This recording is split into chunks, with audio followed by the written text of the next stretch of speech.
Hi, I'm Kara Williams-Pierce, and you are watching video number 5 for ISLS. This is about paper presentations.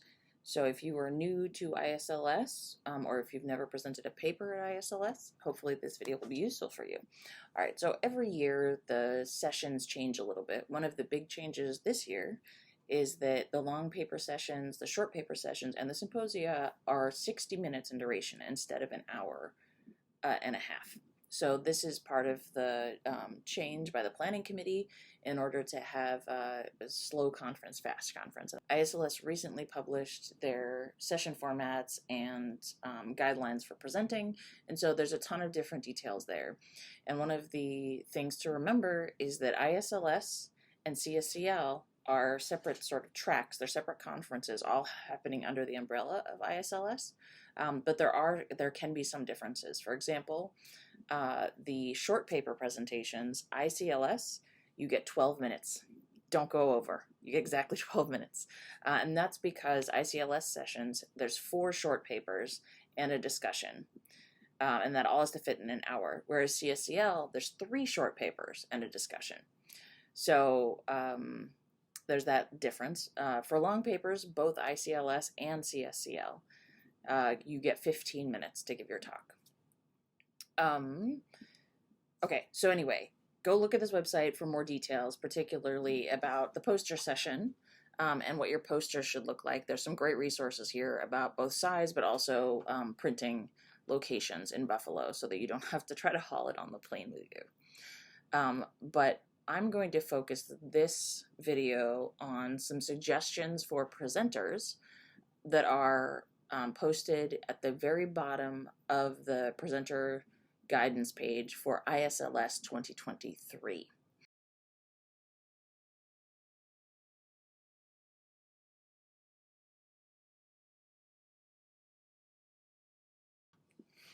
Okay, so first, credit to Jacob McWilliams for pulling all of this advice together. And if you go to the webpage, then you can read the other citations for where these different tips came from. But I'm going to start with sort of 5 general tips, and then we'll go into some of the more specific tips that he has pulled together for you. So first, don't ever begin with an apology.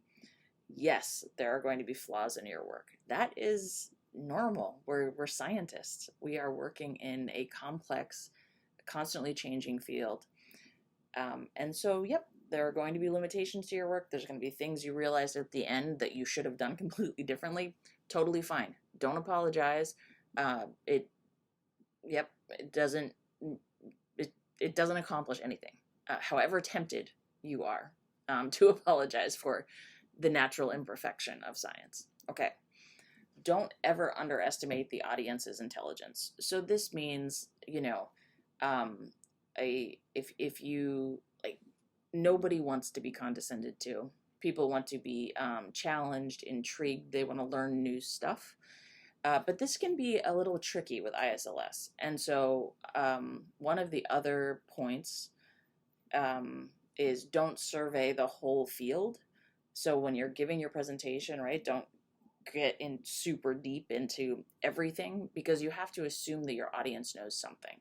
But with ISLS, because it's so interdisciplinary, multidisciplinary, etc., it's sometimes hard to know which field you shouldn't do a deep dive into, which field you can assume your audience will know or understand, and so on. So my tip to you is go look at the other talks that are in your session. Those talks tend to be themed, tend to be clumped together based on a theme. And that theme can tell you what sort of people are probably going to be in the audience. So say that computational thinking is the theme, and your work is looking at how students learn to program using Scratch with a radical constructivist learning theory perspective. All right, so maybe the people sitting in the audience who think about computational thinking, maybe they know Scratch really well. They know the history of computational thinking really well. They know about coding and learning programming really well, but maybe they're not familiar with the radical constructivist learning theory. So then what you want to do is just give them the brief introduction to the fields that you assume that they know, and then say, you know, well, I'm going to spend a little extra time on the radical constructivist learning theory because this is something my audience might not know as well. So use the other talks in your session to help you figure out which field not to survey and which field to actually dig into a little bit more, because your audience will be a little unfamiliar with that. Okay, so so there's 2 points here. Don't ever underestimate the audience's intelligence, and don't survey the whole field. Once you've figured out your field, then assume going into it that your audience knows a lot of this stuff, that they are highly educated and interested in your work, and get to the interesting stuff. So your findings, in whatever form they manifest, are going to be what people want to see. They've read the things that have already been published. They know most of the areas very well.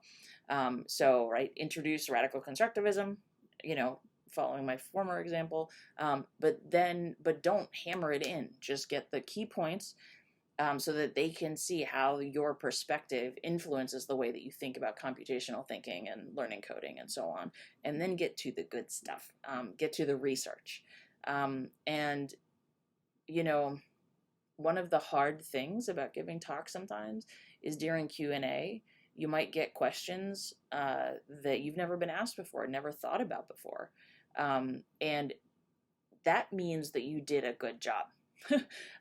Because when you are speaking to the audience at their level that's quite high, and you're including enough detail that people can truly get some insight into your work and start thinking about it from new directions, that means you've done a good job. You didn't condescend. You shared some of the difficulties or outstanding questions you've got, and limitations and next steps and so on. And they came along with you for the ride, and you gave them enough information that they can ask these really lovely questions that push your work forward. Okay. Now, given that I just talked quite a bit about those two, it's kind of funny that I'm going to say the next main point is respect the time limits. Okay, so you're going to have 12 or 15 minutes to give your presentation, depending upon which sessions you're in. Do not go over. And if you go over, then you'll have a chair who's trying to politely cut you off, and maybe we save a lot of the good stuff for the end of the presentation, and so you've spent this entire time surveying the whole field, and nobody's learned anything new because they already know that content, and then you didn't have time to share your results and the cool new things that you're contributing.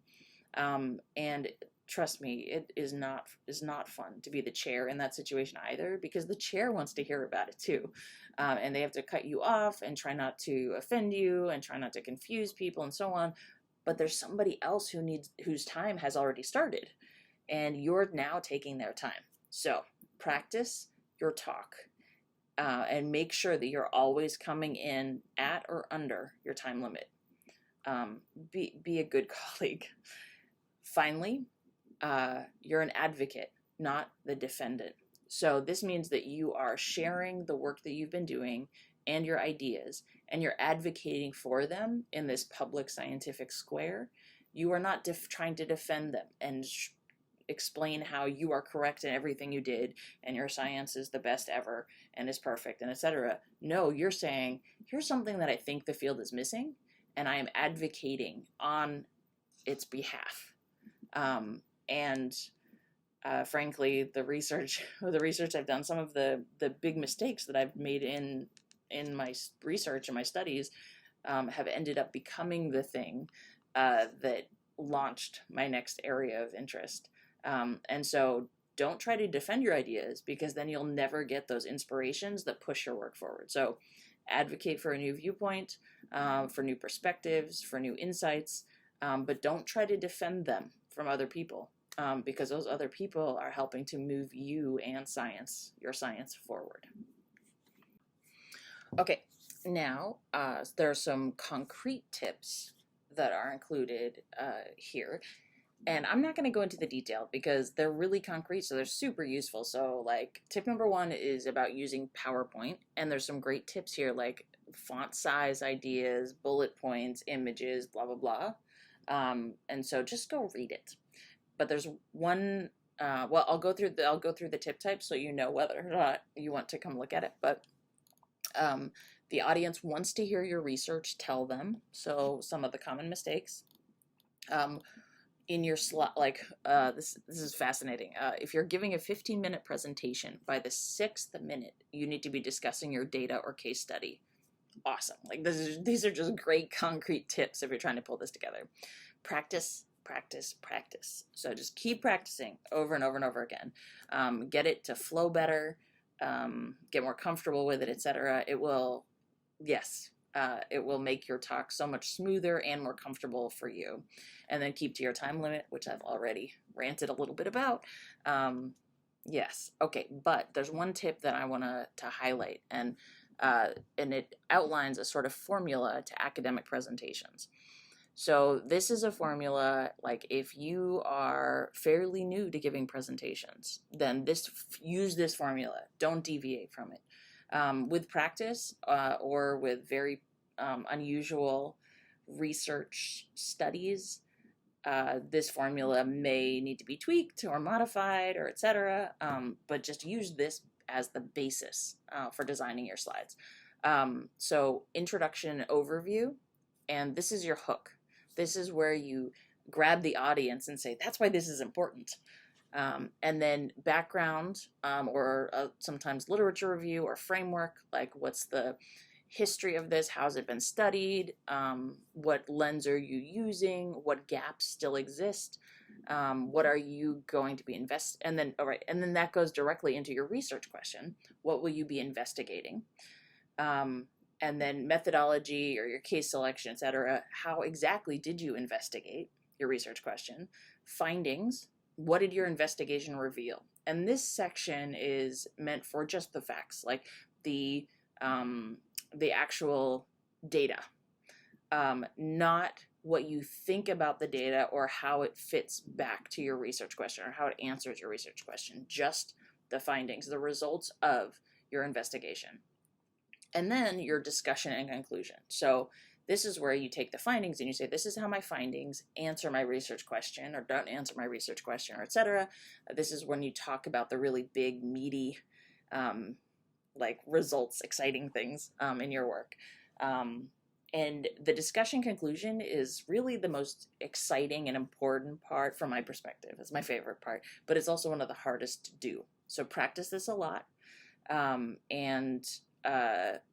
Really focus in this area because what you're doing with the discussion conclusion is you are deciding what your audience will walk away from your talk remembering. So this is where you put the really exciting stuff. Okay, that is it. This has become a long video, so I'm going to end it here. But I hope you go look at the ISLS 2023 resources from Jacob, and that you have an amazing time giving your talks at ISLS. Bye.